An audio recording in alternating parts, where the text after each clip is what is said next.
What's up, everyone? It's Dominic here for Obligatory, giving you an overview of the new releases for the week ending in Friday, July 28th. Kicking things off this week, we have the new record from Travis Scott, Utopia. This is one that for many people has been very highly anticipated, as Scott has been hinting at it and teasing it for years, and it has been 5 years since his last album, Astroworld. Utopia clocks in at 19 tracks and just under 73 minutes of runtime, making this his longest album to date. And on top of that, Utopia features just about anyone and everyone you could guess, with 20 guest appearances, and that is not even including all of the different producers that came together on here. Post Malone plays it straight on his new album, Austin. His fifth record goes fully in the singer-songwriter direction with a sound that's generally within the realm of pop rock. Austin has no features on it and aims to be a more personal and intimate collection of tracks. When the album was first announced, Post Malone told fans that, quote, "It's been some of the funnest music, some of the most challenging and rewarding music, for me at least, trying to really push myself and really do some cool stuff. I played guitar on every song on the record, and it was a really, really fun experience, and I'm super, super excited to share it with you." Austin is out now via Mercury Records and Republic Records. Carly Rae Jepsen follows up her album from last year, The Loneliest Time, with a new companion release in The Loveliest Time. Jepsen reportedly recorded over 65 songs for her sixth album that would eventually become The Loneliest Time. The Loveliest Time has 13 tracks that didn't make the cut for The Loneliest Time, with this collection of B-sides focusing more on feelings of new romance and more positive themes in comparison to the lockdown-inspired and isolated themes of The Loneliest Time. The Loveliest Time is out now through a combo of 604 Records, Schoolboy Records, and Interscope Records. Producer, singer-songwriter, and Chillwave's golden child, George Clanton, returns with his first album in 5 years since the highly acclaimed Slide, with his new record, Ooh Rap-I-Ya. It's a super fun record that is out now via Clanton's own label, 100% Electronica, and from the label's website, it is described as, quote, "expanding upon the sonic universe established by the 2018 Slide, this time delving deeper into self-reflection and psychedelia." Deep House powerhouse Kareem Ali has put out a number of lush, velvety instrumental albums up to this point, but something about his new release, The Color of Sound, takes it to yet another level. These 7 tracks have striking juxtapositions of jazzy melodies over some very groovy house rhythms. It's a summery, blissful blend of soundscapes that puts shades of Miles Davis into a very danceable framework, and it is out now via Ali's own label, Cosmo Flux. Silicon Prairie, the project of Kansas City's Ian Teeple and various collaborators, just released the second Silicon Prairie album with Volume 2. From art punk to art pop, it is very difficult to describe or label the sound of Silicon Prairie. It's just something you have to experience. Silicon Prairie's sound is definitely jangly and guitar-driven, but Teeple and Co. play with a number of sounds and do so with a free-spirited energy that taps into as many aspects of surrealism as it does visceral emotions. Volume 2 is out now via Feel It Records. West Coast duo by way of Portland, Oregon, rapper/producer Spinach and MC Chaz Matador have released their new album, the surreal abstract hip-hop record known as Boxorama. It's full of zany, unique, picture-painting rhyme schemes from both parties, while Spinach's production crosses worlds with its classic boom-bap outlines that are fully furnished with abstract bells and whistles. Richard D. James just released his first new music under the Aphex Twin name in 5 years with the new EP, Black Box Life Records 21F/Inner Room 7 F760, which is out now via Warp Records. The sounds that make up the 4 tracks on this EP are not untouched territory for the producer, but is still definitely a welcome addition to his catalog. Before we move on to some of these singles from this week, a quick shout out to 2 other albums from this week, with Ransom and Nicholas Craven teaming up for the EP Deleted Scenes 2, as well as Best Coast's Bethany Cosentino releasing her debut solo album, Natural Disaster.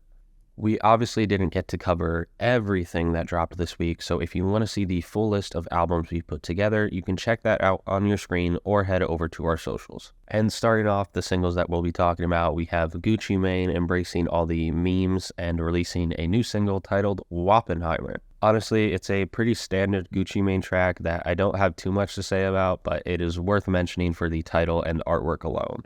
Mitski has a new album on the way in just a little over a year since her last record, Laurel Hell.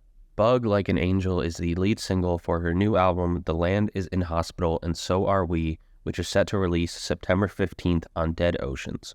The single is mostly sparse and primarily centers around Mitski's voice and some acoustic guitar before exploding into a chorus that's highlighted by a 17-person choir. It is a fantastic choice for a lead single, and combined with a press release that described the new record as Mitski's most sonically expansive, epic, and wise album to date, I'm very much looking forward to the full album in September.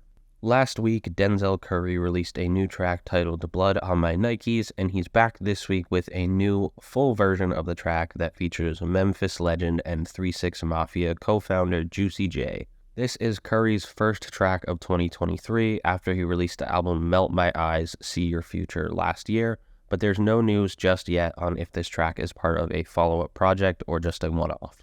TK Maidza just announced what will be her first album in 7 years alongside her new single, Ring-a-Ling. She's released a few EPs in the past few years as part of her Last Year Was Weird series, but her debut album came all the way back in 2016. She's following it up now with a new full-length titled Sweet Justice, which will also feature the Flume-produced track Silent Assassin that dropped earlier in the month. Sweet Justice comes out November 4th through 4 AD. Animal Collective have announced a new album due out in September titled Isn't It Now? The announcement comes alongside a new single titled Soul Capturer that clocks in just a bit under 6 minutes, significantly shorter than the 22-minute track Defeat that the band released last month. Isn't It Now will mark the 12th album for Animal Collective, and that's coming September 29th via Domino Recording Company. We've already gotten 2 singles from the upcoming Jeff Rosenstock album Hell Mode, and he's back this week with a third. Heal Mode is noticeably lighter than earlier singles Liked You Better and Doubt, and rather than try to elaborate on it myself, Rosenstock actually wrote an essay about the song. You can pause and read it in full if you'd like, but here's a snippet. So here's a song about the rain, and maybe about appreciating what you have when you have it. It's mostly acoustic guitar, woodwinds, vibraphone, synthesizer, and my friend Laura.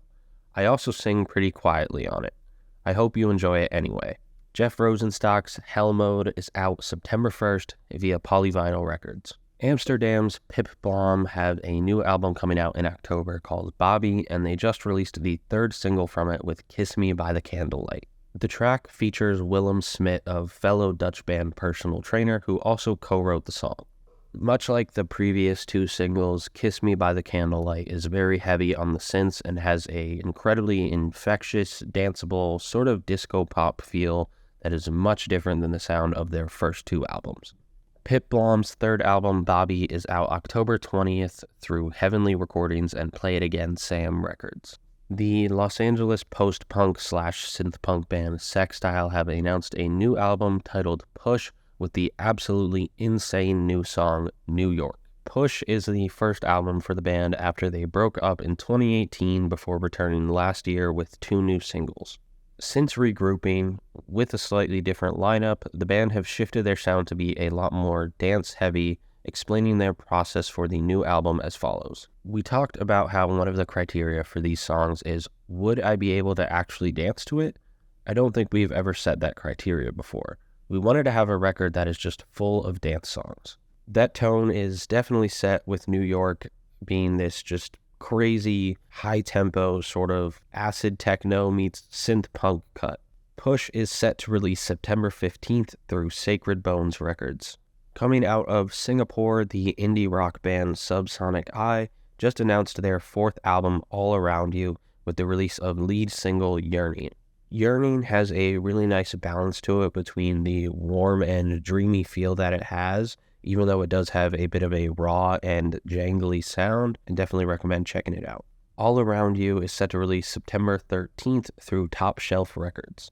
Brooklyn's slacker rock / shoegaze adjacent band Hotline TNT have announced that they've signed to Third Man Records. This news comes alongside a new track titled Protocol, which Hotline TNT's Will Anderson described as the following. This song is about falling on a sword. Sometimes you just gotta hold an L even when, in your heart of hearts, you know it's not fair. Saving the relationship is worth taking the blame now and again. Miami meets Detroit meets Portland, Oregon for the latest J Nix single featuring Boldy James and produced by Trox. Playeristic features smooth, head-nod-inducing production with shades of Maybach music at play, while J Nix and Boldy both flow with streams of consciousness. New York post-punk band Patio have a new single out in Sixpence, which coincides with the announcement of their new album Collection. In a statement, the band said that, quote, Sixpence was conceived within an early 70s daydream of decadence, glamour, and self-indulgence. It's about false identities, how money helps us create illusions that affect how others perceive us and how we perceive ourselves. Collection was produced by Nate Amos of Water From Your Eyes, who, in my opinion, had one of the best albums of the year, so I'm excited to see them work together, and Collection will be out September 22nd through Fire Talk Records. Paris-based composer Aho Sassan just announced his second album, Rhizomes, with a new track titled Till the Sundown. The distortion-heavy, industrial-influenced track features clipping and resina. Rhizomes is set to release on October 6th through Nicholas Jar's Other People label and will feature a few notable collaborators on it, with Jar, More Mother, Clipping, obviously, and many more making appearances. That does it for this week of new releases, and we didn't cover everything, so make sure to take a look at your screen or check out our socials if you want to see the full list of new releases we put together. Otherwise, we are currently polling on 2 different forums for album reviews, as well as an additional forum for our community mid-year album of the year list. And lastly, make sure to check out our previous video where Dev covered some news stories in music that happened over the past week or so, and thank you so much for watching.